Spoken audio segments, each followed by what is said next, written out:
This used to be my favorite mold in my childhood. In Finland, we have always used metal cutters for baking gingerbread.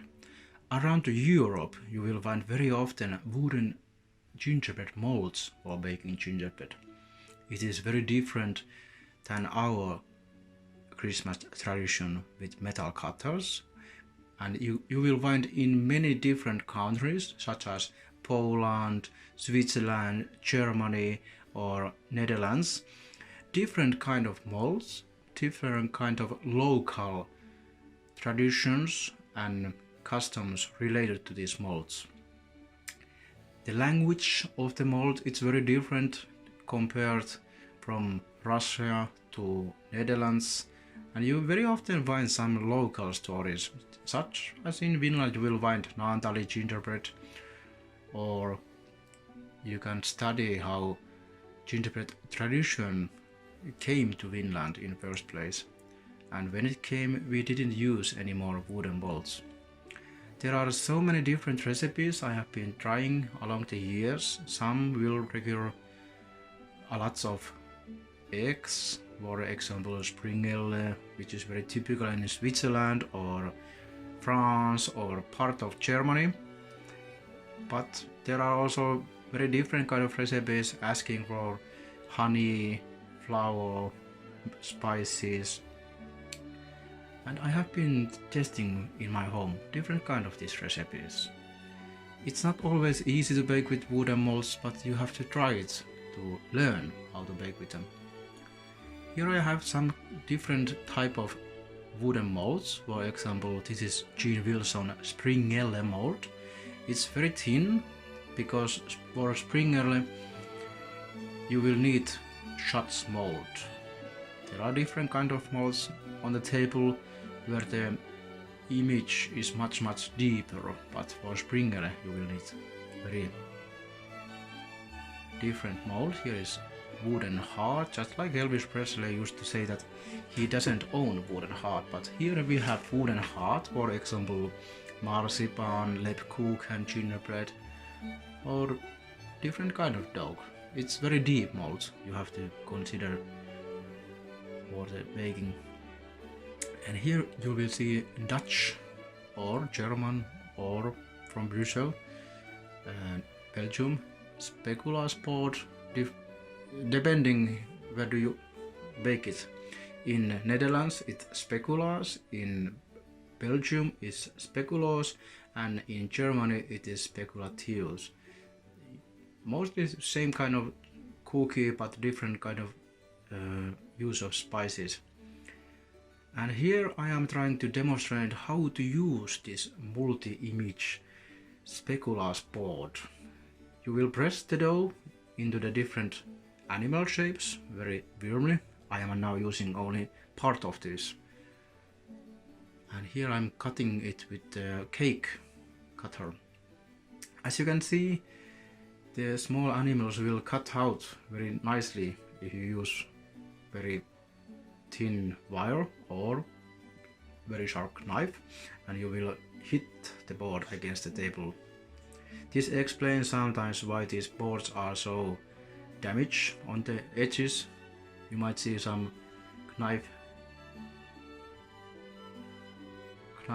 making damage on the wood, but it's very normal. They are made for use. And here you can see small animals. You can always check your results. Is it good enough, or do you want to try again?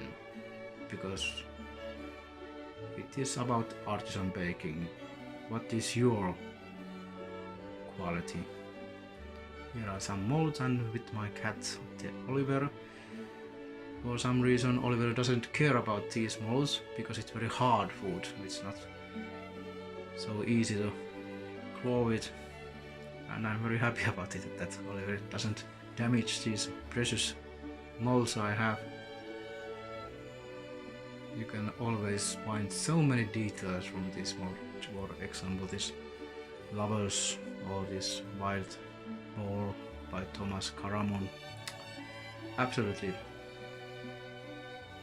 great molds, great molds. And here we see after baking how the speculoos look like. Sometimes the details will disappear after baking, but as you can see, there are still some pattern left on the animals. The glaze will make it look like much brighter and more nice, but if you want something small with the coffee, it's okay. So you can recognize there is different kind of animals. Maybe a little cat too, maybe. And now I'm trying to demonstrate how I used to bake in my childhood. First we have this gingerbread dough, making it with rolling pin very thin and using flowers to avoid it getting stuck on the table. And here you can see this is also multi-image mold. You can make many different kind of gingerbread with this metal cutter. I like it. And here are again very small part of my collection because the molds are big and not all the molds are possible to mount on the wall. But this is like my treasure chamber. I like these molds by Petrus Kurppa very much, and some molds are by unknown baker. And here is like little revelation about my skills about decorating gingerbread. I never learned how to make this sugar glaze very nicely, so this is me trying to do what I have been always doing. So just enjoying what you do. Don't mind about is it good or bad. It's about artisan baking, that you just enjoy what you are doing and having a good time. And when we are talking about gingerbread, it doesn't matter how ugly it is or beautiful, because gingerbread is made for eating. And here are some spices and scale and mortar and flower sieve. Oh, I like the old times so much. Ah, so much sugar. Nice. So here are few bigger molds in my collection. Schöne Damen in German, beautiful lady, which is very classical theme in gingerbread molds. And here are like caricature character, old man, who is thinking that he is very smart and fancy pants, but in reality he is like more like town jester, not so fancy after all. And there is Adam and Eve. Different kind of molds I have. Thank you for listening me. Have a nice baking time during your Christmas.